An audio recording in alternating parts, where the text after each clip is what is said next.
जय श्री कृष्णा। विश्व रूप में आज हम गीता जी के 56वें श्लोक का अनुवादन पढ़ेंगे। अब तक हम 55 श्लोक का अनुवादन पढ़ चुके हैं। अध्याय दूसरे का आज 56वें श्लोक से शुरू करेंगे। अगर आपको मेरे द्वारा ये जो पढ़ा जा रहा है वो अच्छा लगता हो, बढ़िया लगता हो, तो इस वीडियो को शेयर करें और कमेंट में जय श्री कृष्णा लिखिए। अगर आपको प्रेयर की आवश्यकता है, आप किसी परेशानी से जूझ रहे हो, चाहे कोई भी परेशानी हो, तो उसके लिए मैं परमात्मा से हमेशा सुबह 4 से 5 के बीच में प्रेयर करती हूँ, प्रार्थना करती हूँ। अगर आप भी इस प्रेयर का हिस्सा बनना चाहते हो, जुड़ना चाहते हो, तो कमेंट बॉक्स में जय श्री कृष्णा के अलावा अपना नाम नीचे लिख दीजिएगा, अथवा जिनके लिए आप प्रेयर चाहते हो उनका नाम लिख दीजिएगा। परमात्मा उनको खुश रखे, सुखी रखे, इसी दुआओं के साथ मैं एक प्रेयर करती हूँ। तो चलिए आज शुरू करते हैं गीता जी के 56वें श्लोक से। जय श्री कृष्णा। दुखों की प्राप्ति होने पर जिनके मन में उद्वेग नहीं होता, सुखों की प्राप्ति में जो सर्वथा निस्पृह है, जो तथा जिसके राग, भय और क्रोध नष्ट हो गए हैं, ऐसे मनुष्य स्थित बुद्धि कहा जाते हैं। जो पीछे आवाज हो रहा है इसके लिए मैं क्षमा चाहती हूँ। पड़ोसियों के बच्चे हैं जो खेल रहे हैं।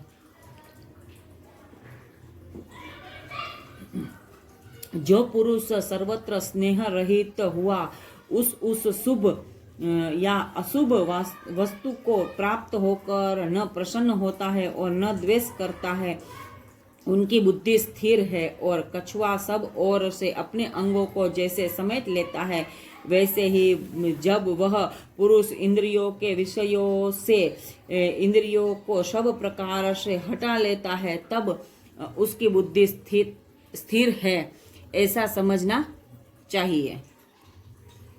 इंद्रियों के द्वारा विषयों को ग्रहण न करने वाले पुरुषों के भी केवल विषय को निवृत्त हो जाते हैं, परंतु उनमें रहने वाली आसक्तियां निवृत्त नहीं होती।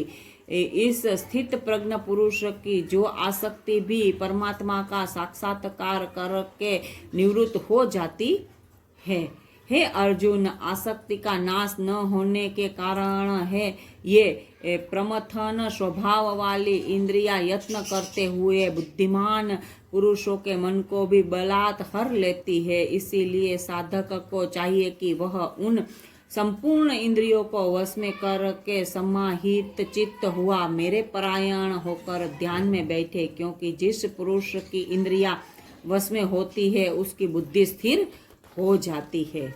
विषयों का चिंतन करने वाले पुरुषों की उन विषयों में आसक्ति हो जाती है।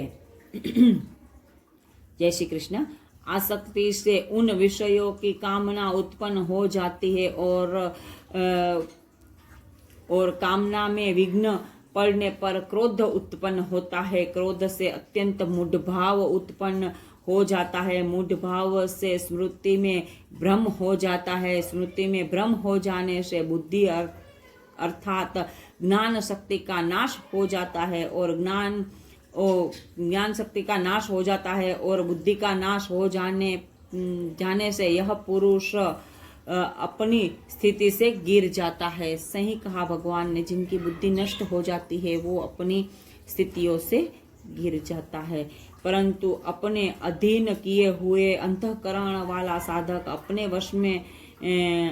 वश में की हुई राग द्वेष से रहित इंद्रियों द्वारा विषयों में विचरण करता हुआ अंतःकरण की प्रसन्नता को प्राप्त होता है। अंतःकरण की प्रसन्नता होने पर इसके संपूर्ण दुखों का अभाव हो जाता है और उस प्रसन्न चित्त वाले कर्म योगी की बुद्धि शीघ्र ही सब ओर से हटकर एक परमात्मा में ही भली भांति स्थिर हो जाती है।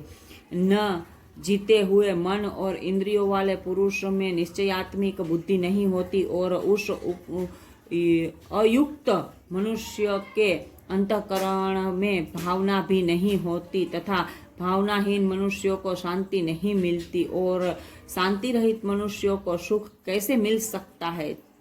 चलिए भगवान श्री कृष्ण की जय हो। आज हमने 66 श्लोकों का अनुवादन पढ़ा।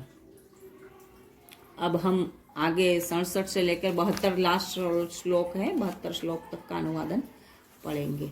अगर आप प्रेयर चाहते हो, अपने लिए प्रार्थना करवाना चाहते हो, तो कमेंट में जय श्री कृष्णा और अपना नाम लिख दीजिए। इस वीडियो को शेयर कर दीजिए ताकि किसी और को हो सके, ज़रूरत हो इस प्रार्थना की, तो उनको भी ये काम आ जाए।